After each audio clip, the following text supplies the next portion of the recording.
আসসালামু আলাইকুম রহমতুল্লাহি ওবরাকাতু। সুধী দর্শক ও শ্রোতা, স্বাগত জানাচ্ছি বিজয় টিভির মাহে রমজানুল মুবারকের বিশেষ আয়োজন বিআরবি কেবলস প্রেজেন্স ইসলাম ও রমজানে। পুরো অনুষ্ঠান জুড়ে আপনাদের সাথে আছি আমি মাসউদ রিজভী। আপনারা জানেন, প্রতিদিন এই সময়ে আমরা আপনাদের সামনে উপস্থিত হই জীবন ঘনিষ্ঠ গুরুত্বপূর্ণ কিছু বিষয় নিয়ে। আজও তার ব্যত্যয় নয়। আজ আমরা কথা বলবো ইসলামের দৃষ্টিতে হালাল ও হারাম নিয়ে। আমাদের জীবনের এই গুরুত্বপূর্ণ বিষয় নিয়ে আজকে কথা বলার জন্য আমাদের বিজয়ের স্টুডিওতে আমন্ত্রণ জানিয়েছি বিশিষ্ট শিক্ষাবিদ ও চিন্তাবিদ ডক্টর মোহাম্মদ শাহজাহান কবির, বিভাগীয় প্রধান, ইসলামিক স্টাডিজ বিভাগ, ফার ইস্ট ইন্টারন্যাশনাল ইউনিভার্সিটি। আসসালামু আলাইকুম রহমতুল্লাহি ওবরাকাতু। ওয়ালাইকুম আসসালাম রহমতুল্লাহি ওবরাকাতু। কেমন আছেন আপনি? জি আলহামদুলিল্লাহ। কেমন কাটছে মাহে রমজান? জি আলহামদুলিল্লাহ, শুকরান। সাহরি, ইফতার, তারাবি, এই যে চলমান একটি বৈচিত্র্য আমি বলবো, এবং পাশাপাশি আমাদের দৈনন্দিন জীবনের বাইরে গিয়ে ভিন্ন একটি সময় কেমন উপভোগ করছেন? জি আলহামদুলিল্লাহ, আল্লাহ শুকর। মাহে রমাদান জি, রহমত, বরকত, মাগফিরাত, নাজাতের মাস। জি, আলহামদুলিল্লাহ, আমরা প্রশিক্ষণের মাস। প্রশিক্ষণের মাস। সারা বছর তো আমরা আমাদের কর্মব্যস্ত জীবন অতিবাহিত করি, এর বাইরে একটি ভিন্ন সময়, ভিন্ন আমেজ আমরা পরিলক্ষিত হচ্ছে। এবং আমরা সন্ধ্যায় প্রতিদিন একসাথে বাসায় সবাইকে নিয়ে একসাথে ইফতার করছি। আলহামদুলিল্লাহ, অন্যরকম একটি পরিবেশ। এবং ইফতারের সময় দোয়া কবুলের সময় আমরা স্ত্রী সন্তানদের ফ্যামিলি সবাইকে নিয়ে একসাথে আমরা আল্লাহর কাছে দোয়া করছি, চাচ্ছি, মনের আবেগ প্রকাশ করছি। আলহামদুলিল্লাহ, ভিন্ন একটি পরিবেশ। আল্লাহর পক্ষ থেকে বরকত রহমতের অপার দয়ার মাস, একটা সুযোগ আমাদের। আপনি বলছিলেন ইফতারের কথা, এটাই আমাদের প্রতিপাদ্যের একটি অংশ বিশেষ। ইফতার করছি, সাহরি খাচ্ছি, যাই খাই, আমাদের খাবারের ক্ষেত্রে, পানাহারের ক্ষেত্রে, জীবন চলার পথে হালাল আর হারাম। সহিহ বুখারীর একটি হাদিস আছে, নবী করিম আলাইহিস সালাতু ওয়াস সালাম বলেছেন, ক্বালা নবী সাল্লাল্লাহু আলাইহি ওয়াসাল্লাম, আল হালালু বাইয়িন ওয়াল হারামু বাইয়িন। হালালগুলো ইসলামে নির্ধারিত, হারামগুলো ইসলামে নির্ধারিত। ইসলামের দৃষ্টিতে হালাল হারাম বলতে আমরা কি বুঝি? জি ধন্যবাদ বিজ্ঞ সঞ্চালক, চমৎকার একটি বিষয় আপনি উপস্থাপন করেছেন। ইসলামের দৃষ্টিতে হালাল এবং হারাম। জি, আপনি একটি কথা বলেছেন, আল হালালু বাইয়িন ওয়াল হারামু বাইয়িন। হালাল এবং হারাম দুটি কিন্তু সুস্পষ্ট, বৈধ এবং অবৈধ, সিদ্ধ এবং অসিদ্ধ, অনুমোদিত ও অননুমোদিত। এখন ইসলামে কোনটি বৈধ কোনটি অবৈধ, এই বিষয়গুলো কিন্তু আমরা আল্লাহ পাক রব্বুল আলামিন কুরআনুল কারীমে এবং রাসূল পাক সাল্লাল্লাহু আলাইহি ওয়াসাল্লাম তার হাদিস এবং তার সুন্নাহতে বিষয়গুলো সুস্পষ্ট করে দিয়েছেন। অর্থাৎ কুরআন এবং সুন্নাহ অনুযায়ী যে উপায়ে ইনকাম করা বৈধ এবং অবৈধ, এইটি কিন্তু সুস্পষ্ট করে দেওয়া আছে। যেমন বিজনেস, ব্যবসায় যদি আপনার ব্যবসায় যদি ছল চাতুরি বা প্রতারণা, অবৈধ কিছু থাকে, অর্থাৎ একটি বস্তু আমি বিক্রি করব ব্যবসায়ী হিসেবে বিক্রেতার কাছে, এবং এই বস্তুটির যে সঠিকতা, এটি যদি প্রতারণা করে আমি সেটিকে যদি অন্যভাবে উপস্থাপন করি, এর মধ্যে ভেজা আছে অথবা কিছু বিষয় নষ্ট আছে, সঠিক না, সেটা যদি আমি সঠিক বলে প্রতারণা করে অন্যায়ভাবে আমি যদি, অর্থাৎ অসত্যটাকে আমি উপস্থাপন করে সত্যটাকে লুকিয়ে রেখে যদি আমি উপস্থাপন করে, মিথ্যাভাবে প্রতারণামূলকভাবে উপস্থাপন করে যদি আমি বিক্রি করতে চাই, তাহলে এটা কিন্তু আমার এই ইনকামটা কিন্তু অবৈধ হয়ে যাবে, হারাম হয়ে যাবে। এটা কিন্তু আর হালাল থাকবে না। এই ক্ষেত্রে আমি একটি হাদিস সংযুক্ত করতে চাই আপনার সাথে। নবী করিম আলাইহিস সালাতু ওয়াস সালাম মদিনার বাজারে গেলেন। মদিনার বাজারে তিনি গেলেন, ইন্সপেকশন করছেন, তিনি বাজার মনিটরিং করছেন। গম অথবা খেজুর, দুটো বর্ণনা এসছে। নবী করিম আলাইহিস সালাতু ওয়াস সালাম এক দোকানের সামনে গিয়ে দেখলেন উপরে পসরা সাজানো আছে। সন্দেহ হলো তার। নবী আলাইহিস সালাতু ওয়াস সালাম হাত ঢেলে দিলেন ভিতর থেকে খারাপ বস্তুগুলো উঠে আসলো, গম হোক অথবা খেজুর। তাকালেন তিনি ক্রূর দৃষ্টিতে দোকানের দিকে, কি করলে তুমি? বললেন ইয়া রাসূলুল্লাহ, খারাপগুলো দেখলে মানুষ নিতে চায় না, যেটি আপনি বলছিলেন, এই জন্য আমি উপরে ভালোগুলো রেখেছি। নবী করিম সাল্লাল্লাহু আলাইহি ওয়াসাল্লাম রাগান্বিত হলেন এবং বললেন যে এই কাজ ইসলাম কখনো সমর্থন করে না। তোমার কাছে খারাপ থাকলে তুমি সেটাকেই সেভাবে উপস্থাপন করবে। যে ভালো কিনার ক্ষমতায় নেই, সে এটা যে কিনার দাবি রাখে, সেই এটি তোমার কাছ থেকে নিয়ে যাবে। অর্থাৎ এটি যার ক্রয় ক্ষমতার মধ্যে আছে, সাধ্যে আছে, সে তোমার কাছ থেকে নিয়ে যাবে। কিন্তু তুমি উপরে ভালোটা রেখে নিচে খারাপটা রেখেছো, এই যে তুমি প্রতারণা করলে। ঐতিহাসিক বক্তব্য তিনি দিয়েছিলেন, মান গাসসানা ফালাইসা মিন্না, যারা প্রতারণা করে তারা আমার উম্মতের দলভুক্ত নয়। তার মানে বোঝা গেল উপার্জনের জন্য, আয়ের জন্য ব্যবসা বৈধভাবে, কোরআনুল কারীম যেহেতু বলেছেন ওয়াহাল্লাল্লাহুল বাই'a ওয়া হাররামার রিবা, আল্লাহ ব্যবসাকে হালাল করেছেন, কিন্তু আমার ব্যবসায়িক পন্থা ঠিক আছে, কিন্তু পদ্ধতিগতভাবে যখন আমি খারাপ কিছু করব, অন্যায় করব, হারাম ঢুকে যাবে, তখন আমার ইনকামটা আর হালাল থাকবে না, এটা হারাম হয়ে যাবে। জি, এখান থেকে শুনতে চাই আপনার কাছে। জি, আপনি যথার্থই বলেছেন। যখন আমার এই ব্যবসার মধ্যে প্রতারণা থাকবে, ঠকবাজি থাকবে, মিথ্যা থাকবে, প্রতারণা থাকবে, জি, তখন কিন্তু সেটি আর হালাল থাকলো না। যদিও আমার পদ্ধতিটা ঠিক আছে, হালাল, ব্যবসাটা হালাল, কিন্তু এই পদ্ধতির মধ্যে যখন আমার প্রতারণা থাকবে, পদ্ধতিগত ভুলের কারণে তখন হারাম হয়ে যাবে, তখন সেটি হারাম হয়ে যাবে। ঠিক তেমনি ভাবে চাকরি ক্ষেত্রেও কিন্তু তাই। অর্থাৎ হারামের এই অবস্থান শুধু ব্যবসার ক্ষেত্রে না, সর্বত্র। জি, চাকরির কথা বলছিলেন আপনি। চাকরি ক্ষেত্রে আমার সেটাও, আপনার অন্যান্য পেশার ক্ষেত্রেও যখন এর মধ্যে আমার প্রতারণা থাকবে, ধোঁকাবাজি থাকবে, ফাঁকিবাজি থাকবে, তখন কিন্তু সেটি আর হালাল থাকবে না। চাকরি ক্ষেত্রে যেমন আমাদের 9টা 5টা ডিউটি, সেই ডিউটির ক্ষেত্রে, দায়িত্ব পালনের ক্ষেত্রে, কর্তব্য পালনের ক্ষেত্রে যখন আমার প্রতারণা চলে আসবে, ফাঁকিবাজি চলে আসবে, আমি যখন সেটাকে সেই জায়গাতে ফাঁকি দিব, ডিউটি আমার 8 ঘন্টা, কিন্তু আমি সেখানে হয়তো 6 ঘন্টা করলাম, 2 ঘন্টা আমি ফোনে ব্যয় করলাম, অথবা আমি অন্য ব্যক্তিগত কাজে আমি ব্যয় করলাম, অথবা বাইরে আমি ঘোরাফেরা করে আসলাম, এই যে কাজে আমি ফাঁকি দিলাম, এই ফাঁকি দেওয়ার সময়টার মূল্যও কিন্তু আমি অফিস থেকে, আমার বসের কাছ থেকে বা আমার মালিকের কাছ থেকে আমি নিচ্ছি, কিন্তু আমি সেই দায়িত্বটুকু আমি সঠিকভাবে পালন করছি। অর্থাৎ কাজের ক্ষেত্রে আমানতদারিতার অভাব, এই জায়গাতেও কিন্তু আমি মাস শেষে বেতন কিন্তু আমি পুরোটাই নিচ্ছি, বাট এই জায়গায়ও কিন্তু আমার কি হয়ে যাচ্ছে, ফাঁকিবাজির কারণে আমার পুরো বেতন নেওয়াটা আমার হালাল হচ্ছে না, শতভাগ হালাল হচ্ছে না, এখানেও কিন্তু আমার হারাম হয়ে যাচ্ছে। আর এই হারাম ইনকামের পয়সা, উপার্জিত অর্থ দিয়ে যখন আমি আমার বাজার করছি, কেনাকাটা করছি, বা অন্যান্য প্রয়োজন আমি পূরণ করছি, তখন সেই জায়গায় আমি কি করছি, হারাম ভক্ষণ করছি, এবং আমার ইবাদত কবুল হওয়ার ক্ষেত্রে অন্তরায় হয়ে দাঁড়ায়। শর্ত হচ্ছে হালাল উপার্জন, ইবাদত কবুল পূর্ব শর্ত হালাল রিজিক। যদি আমার না থাকে, সেই ক্ষেত্রে আমি যত বড়ই ইবাদতের দাবি রাখি না কেন, আল্লাহ রাব্বুল আলামিনের কাছে তা গ্রহণযোগ্য হবে না। এই জন্য আমাদের হালাল উপার্জনটা ম্যান্ডেটরি। আমি কি খাচ্ছি, আমার পরিবারের জন্য আমি কি উপার্জন করে আনছি, আসলে একটা কত নির্মম বিষয় না? আপনি লক্ষ্য করবেন, নিশ্চয়ই আপনি আমার সাথে একমত হবেন, আমার উপার্জন দিন শেষে যা কিছু আছে সব কিছু গ্রহণ করছে আমার পরিবার, আমার স্ত্রী, পুত্র, সন্তান, সবাই কিন্তু এর ফায়দাটা নিচ্ছে।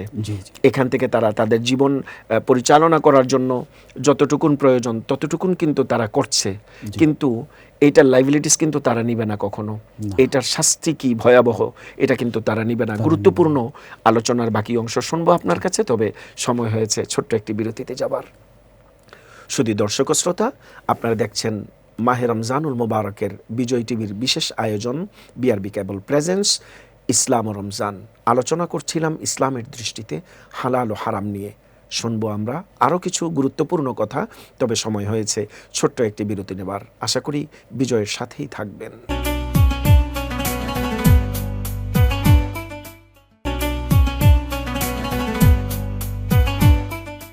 শুধু দর্শক শ্রোতা, স্বাগত জানাচ্ছি বিরতির পর আরও একবার বিজয় টিভির মাহে রমজানুল মুবারকের বিশেষ আয়োজন বিআরবি কেবল প্রেজেন্স ইসলাম ও রমজানে। আলোচনা করছিলাম আমরা ইসলামের দৃষ্টিতে হালাল ও হারাম নিয়ে। বিরতির পর আরও একবার স্বাগত জানাচ্ছি ডক্টর শাহজাহান কবির আপনাকে। গুরুত্বপূর্ণ আলোচনা করছিলেন আপনি বিরতিতে যাবার আগে। এবাদত কবুল হওয়ার ক্ষেত্রে, আল্লাহর কাছে বান্দার এবাদত কবুল হওয়ার ক্ষেত্রে অন্তরায় হয়ে দাঁড়ায় হালাল উপার্জন।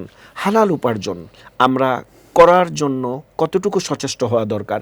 আমরা কি জীবন পরিচালনা করার ক্ষেত্রে আমাকে বেঁচে থাকতে হবে, আমাকে একটি বাড়ি করতেই হবে, আমাকে আজকে এই বড় কাজটি করতেই হবে, এই যে মানসিকতা, এই যে টেন্ডেন্সি আমাদের মধ্যে কাজ করছে, এই ছুটে চলা জীবনের এই অববাহিকায় আমরা যে প্রতিনিয়ত ছুটে চলছি, এই ক্ষেত্রে আমরা অনেক সময় হালাল ওয়ে ছেড়ে দিয়ে আমরা হারাম পথে ঘুরে বেড়াচ্ছি বিশেষ কিছু অর্জনের জন্য, অনেক কিছু পাওয়ার আশায়। ইসলাম কি এই ব্যাপারে কি দিক নির্দেশনা দেয়? ইসলাম কি নিরুৎসাহিত করেনি এই সকল বিষয়ে? আপনি কি বলবেন? জি, আপনি যথার্থই বলেছেন। অবশ্যই ইসলাম সব সময় একজন মুসলিমকে, একজন মুমিনকে আল্লাহর পথে, অর্থাৎ আল্লাহ রাব্বুল আলামিন যে নির্ধারিত নিয়ম কানুন এবং আল্লাহ রাসূল সাল্লাল্লাহু আলাইহি ওয়াসাল্লাম যে নির্দিষ্ট পন্থা বাতলে দিয়েছেন, হালাল হারামের যে একটি সীমারেখা করে দিয়েছেন, এর মধ্যে একজন মুমিন সব সময় বহাল থাকবে। এটি কিন্তু একজন মুমিনের জীবনের লক্ষ্য হওয়া উচিত। ঈমান আনার পর একজন মুমিন যখন ঈমান আনবে আল্লাহর প্রতি, আখিরাতের প্রতি, কিতাবের প্রতি, পরকালের প্রতি এবং জবাবদিহিতার প্রতি যখন সে বিশ্বাস রাখবে, তখন অবশ্যই সেই ব্যক্তি সবসময় হালাল হারামের সীমারেখা নির্ধারিত পন্থায় কিন্তু সে জীবন যাপন করবে। এটাই কিন্তু বাস্তব সত্য।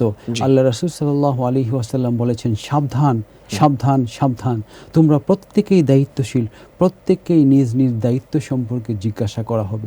একজন মুমিনের অন্যতম দায়িত্ব হলো তার ইনকাম, তার কাজকর্ম, তার চলাফেরা, তার উঠা বসা, তার চিন্তাধারা, প্রত্যেকটি তার কিন্তু আল্লাহর কাছে জবাবদিহি করতে হবে। একজন মুমিন সবসময় বিশ্বাস রাখবে, আমি যখন কথা বলি, আমি যখন কাজ করি, আল্লাহ পাক রব্বুল আলামিন সবসময় কিন্তু আমাকে দেখছেন, সব সময় আমাকে শুনছেন। আমি হয়তো মানুষকে ফাঁকি দিলাম, কিন্তু আল্লাহকে কিন্তু আমি ফাঁকি দেওয়ার কোনো সুযোগ নেই। একজন মুমিন সব সময় তার হৃদয়ে, তার অন্তরে, তার মেমোরিতে এই বিষয়টি কিন্তু সে সব সময় জাগ্রত রাখবে, সচেতন থাকবে। আর যখন একজন মুমিন সব সময় সচেতন থাকবে, আল্লাহকে হাজির নাজির জানবে, সে তার যখন ঈমান সর্ব অবস্থায় তার মধ্যে বিরাজ করবে, অবশ্যই সে তখন কোনো হারাম কাজে সে লিপ্ত হবে না। এই জায়গাটাতে আপনাকে একটু থামাতে চাই আমি। এই যে বলছেন আল্লাহকে হাজির নাজির জানবে, আল্লাহ আমার কার্যপ্রণালী দেখছেন, আল্লাহ আমাকে অবজার্ভ করছেন, এটি কি শুধুই ধর্মীয় বিশ্বাস নাকি বাস্তবতা? এটি অবশ্যই একজন মুমিনের, একজন মুসলিমের বাস্তবতা। কারণ আল্লাহ পাক রব্বুল আলামিন, অর্থাৎ বিশ্বাসের জায়গাটাতে আমাকে শতভাগ সুনিশ্চিত হতে হবে, আমি যাই করছি না কেন আমার আল্লাহ আমাকে দেখছেন, আল্লাহ আমাকে দেখছেন। আর এটি শুধু মুসলিমের না, আমার তো মনে করি প্রত্যেকটি ধর্মেই এই বিষয়টি সুনিশ্চিতভাবেই রয়েছে এবং প্রত্যেক ধর্ম বিশ্বাসী ব্যক্তি কিন্তু এটি বিশ্বাস করেন যে তার একজন সৃষ্টিকর্তা আছে, একজন স্রষ্টা আছে এবং তিনি সবসময় তাকে দেখছেন, জানছেন এবং স্রষ্টার সাথে কিন্তু অন্তরের হৃদয়ে একটি কি থাকে, একটি সংযোগ থাকে, একটি যোগাযোগ থাকে। সুতরাং স্রষ্টা যখন আমাকে দেখছেন, জানছেন, যার কাছে আমাকে জবাবদিহি করতে হবে মৃত্যুর পরবর্তী জীবনে, এবং সুতরাং তাকে ফাঁকি দেওয়ার তো কোনো সুযোগ আমার নেই। সুতরাং কিভাবে আমি একজন মানুষকে আমি বঞ্চিত করব, বঞ্চিত করে জুলুম করব, জুলুম করে কিভাবে আরেকজনের হক নষ্ট করে কিভাবে আমি আর্ন করব, কিভাবে আমি ইনকাম করব, উপার্জন করব, এটি তো কোনো মানুষের কাজ হতে পারে না। মুসলিম হলে তো আমার কর্ম পদ্ধতির ক্ষেত্রে, কর্ম পরিকল্পনায়, আমার কর্মের জায়গাতে জবাবদিহিতামূলক আকীদা আমাকে পোষণ করতে হবে। আমি যাই করছি না কেন, প্রথম কথা হলো আমাকে আল্লাহ দেখছেন, কিরামান কাতিবিন ইয়ালামুনা মা তাফআলুন, দুইজন ফেরেশতা লিপিবদ্ধ করছেন এবং কিয়ামত দিবসে এই বিষয়ে আমাকে জিজ্ঞাসাবাদ করা হবে। অর্থাৎ সেই জিজ্ঞাসাবাদকে এড়িয়ে যাবার কোনো সুযোগ নেই। এই যে বিষয়গুলো ধারাবাহিকভাবে আসছে, ইসলামের মৌলিক কিছু নির্দেশনা আছে, হালালের ব্যাপারে আছে, হারামের ব্যাপারে আছে। নবী করিম আলাইহিস সালাতু ওয়াস সালাম তার সাহাবায়ে কেরামের মাধ্যমে বলেছেন, আল্লাহ পাক কোরআনের মাধ্যমে বলেছেন। কোরআনুল কারীমে একটি আয়াত অত্যন্ত সুনিশ্চিত, আপনারও জানা আছে, হুররিমাত আলাইকুমুল মাইতাতু ওয়াদ-দামু ওয়া লাহমুল খিনজির ওয়া মা উহিল্লা বিহি লিগাইরিল্লাহ। খাওয়া দাওয়ার ক্ষেত্রে কত সেন্সিটিভ ইসলাম বলেছেন, কত যৌক্তিকতার নিরিখে বলেছে ইসলাম যে তোমরা খাওয়ার ক্ষেত্রে ওই সকল খাবারগুলোকে গ্রহণ করো যা তোমাদের কাছে হালাল পন্থায় এসেছে, আর হারাম পন্থায় তোমাদের কাছে যা এসেছে সেই জায়গাগুলোকে তোমরা সুনিশ্চিত করো এবং পরিত্যাগ করো। পাশাপাশি আরেকটি বিষয়, আমাদের সমাজে আমরা মনে করি শুধুমাত্র মনে হয় সুদ আর ঘুষই হারাম। আমি এই জায়গাতে আমাদের দর্শক শ্রোতাদেরকে মোটা দাগে আমি বলতে চাই, সতর্কতার সাথে বলতে চাই এবং দৃঢ় চিত্তে আমি বলতে চাই, আমাদের মনে রাখা উচিত ইসলাম শুধু জুয়া, মদ, হারাম, অশ্লীলতা এগুলোকেই নিষিদ্ধ করিনি, হারাম করিনি। আরেকজনের হক মেরে কাচ্চি বিরিয়ানি খাওয়াও হারাম, এটা আমাকে মাথায় রাখতে হবে। শুধু মদ জুয়া ইসলামে হারাম না, আরেকজনের ক্ষতি করে, আরেকজনের হক নষ্ট করে ওই টাকা দিয়ে কাচ্চি বিরিয়ানিটাও আমার জন্য হারাম। মনে রাখতে হবে সবসময় সব হালাল হালাল নয়। অর্থাৎ আমি যা কিছু, আমি যদি মনে করি এটা আমার জন্য হালাল খাবার না, আপনার সোর্স অফ ইনকাম কি, এটা কোন পন্থায় এসেছে, এই জায়গাটিও আমাদেরকে সুনিশ্চিত করতে হবে। ইসলামের আরও কি দিক নির্দেশনা আছে আপনি যদি বলতেন আমাদেরকে। যথার্থই বলেছেন। আমরা শুধু ওই হালাল বস্তুগুলোকেই আমরা শুধু হালাল মনে করব না, এর বাইরেও আমাদের উপার্জনের ক্ষেত্রে যদি আমরা অবৈধ পন্থায়, অন্যায় পন্থায় অপরকে জুলুম করে, আরেকজনের হক নষ্ট করে যদি আমরা আর্ন করি, উপার্জন করি, তাহলে সেটা কাচ্চি বিরিয়ানি হোক অথবা এক বোতল পানিও যদি আমি কিনে খাই, সেই আমার উদাহরণের জন্য জি সেটিও কিন্তু আমার জন্য হারাম হয়ে যাবে। আর সেই হারাম বক্ষণ করে আমি যদি হজ করি, যাকাত দেই, ইবাদত বন্দেগী, তাহাজ্জুদও আমি আদায় করি, কোনোটাই কিন্তু আল্লাহর কাছে কবুল হবে না। কারণ আমি একজন বান্দার হক নষ্ট করেছি। হকুল্লাহ আল্লাহ মাফ করবেন, কিন্তু হকুল ইবাদ, বান্দার হক আল্লাহ মাফ করবেন না। আল্লাহ কিন্তু মাফ করবে না। সেই বান্দার কাছে আগে আমাকে ক্ষমা চাইতে হবে। বান্দা যার হক আমি নষ্ট করলাম, যার হক নষ্ট করে জুলুম করে আমি উপার্জন করলাম, সেই বান্দা যদি আমাকে ক্ষমা না করে, আল্লাহও কিন্তু আমাকে ক্ষমা করবেন না। সেই জন্য সবসময় আমাকে একজন মুসলিম হিসেবে, একজন মানুষ হিসেবে আমাকে সবসময় সচেতন থাকতে হবে, অ্যালার্ট থাকতে হবে যে অন্য কারো হক যেন আমার দ্বারা, অধিকার যেন আমার দ্বারা ক্ষুণ্ণ না হয়, জুলুম যেহেতু আমি অপরকে আমি না করি। কোনো একজন ব্যক্তি, আমি চাকরি করি বা অন্য যে কোনো পেশায় নিয়োজিত থাকি, আমার কাছে সে সেবা নেওয়ার জন্য আসছে, এটা তার হক, এটা তার অধিকার।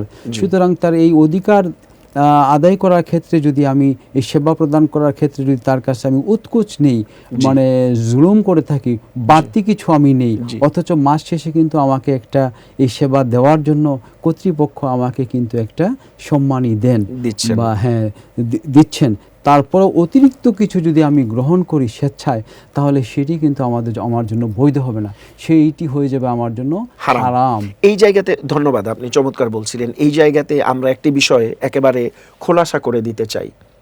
আপনার নির্ধারিত সীমার বাহিরে একজন সাহায্য প্রার্থীর কাছ থেকে অথবা কাজ করতে আসা ব্যক্তির কাছ থেকে অতিরিক্ত আপনি যা কিছু আদায় করছেন, এখানে তিনটি বিষয়। এক নম্বরে আপনার পদ্ধতিটি হারাম, সেটি ঘুষ হোক অথবা যাই হোক, আপনি নিচ্ছেন, আপনার এই গ্রহণটি হারাম।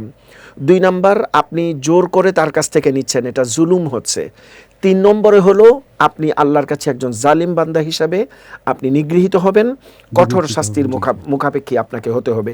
কিরামান কাতিবিনা ইয়ালামুনা মা তাফআলুন, কোরআনের বাণী মোতাবেক এই কর্ম কিন্তু লিপিবদ্ধ হচ্ছে। অতএব আমরা সতর্ক হই, আমরা সাবধান হই, আমাদের নিজেদের জায়গাকে আমরা চিনি, এমন কিছু করব না আল্লাহর কাঠগড়ায় যেন আমরা আসামির কাঠগড়াতে দাঁড়িয়ে থাকতে হয়, লজ্জিত হতে হয়। আল্লাহর কাছে আমরা পানা চাই। বলছিলেন হালাল ও হারামের অনেক উদাহরণ দিয়ে আপনি বলছিলেন। ডক্টর শাহজাহান কবির, আপনার কাছে আরেকটি গুরুত্বপূর্ণ বিষয় আমরা জানতে চাই।